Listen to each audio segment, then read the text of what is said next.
hi again, and welcome to the evening of day 2 of Let's Make a Sourdough Starter. Tonight, we're going to have a look again at our sourdough starter and see how it's going. So let's get to it. So here we have our Susie, our sorghum starter. And as you can see, there's a little bit of liquid on top. This liquid is called Hooch, and it's actually a byproduct of the fermentation. So the wild yeast and bacteria ferment the sugars and they produce ethanol and carbon dioxide as a byproduct.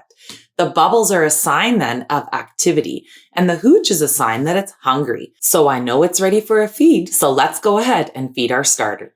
And there are many ways to do this, but the way I think is the easiest is giving your starter a really good mix and then taking a second clean jar, placing it on your scale, tearing your scale, and removing 60 grams from the current jar into the new clean jar. Another way to feed your starter is to figure out how much your glass jar with the starter weighs and subtract the weight of our jar. That way we know exactly how much starter we have and we could start removing half of it. In this case, we would remove 60 grams. Feeding your starter this way only requires one jar. However, it is much messier, and I find it significantly easier to have 2 jars. And now you're probably wondering, well, why do I need to discard half? What does it make a difference? Well, here's a visual that can show you exactly what is happening. These are not real bacteria and yeast. It's just a little digital example, but you can see how the microorganisms multiply.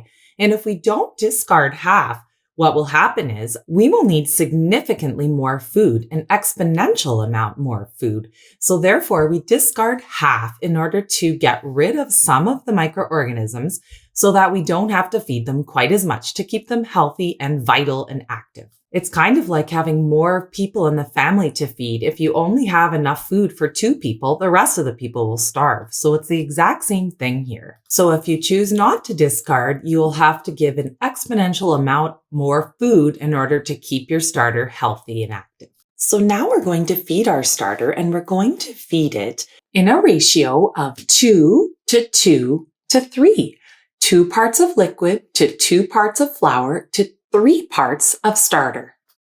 And you may be wondering, why not a 1 to 1 to 1? And the reason I do this is because the bacteria and yeast are still building up their population. And because they grow exponentially, and because it's very cold here, I want to give them every bit of chance to get going that I can. So I'm going to leave a little bit more microorganisms for this first feeding. And as the yeast begins to flourish, then I will begin to increase the feed even more, and the ratio will get even greater. And we'll see that in the future feedings. So now that we've added our 40 grams of liquid and our 40 grams of flour to our 60 grams of starter, we want to give our starter a really good mix. And you'll notice that sorghum flour is very water absorbent. So really the idea is that we get this thick paste. It doesn't matter that we're exactly 1 to 1 ratio of flour to water. It's more that we get the right consistency. So as we go along, I'll be increasing the water intake, and I'll show you exactly how to do that. So just keep mixing until you notice that it's well combined, and it will pass the jiggle test where you hold your jar, shake it a little, it'll have a little jiggle, and you'll know it's ready to go. And now finally, you just need to scrape down the sides. And the best way is to use a spatula. I often call this a scapula, as if you know me, I'm a physical therapist, so I get them mixed up very often. So if I ever call it a scapula, please forgive me.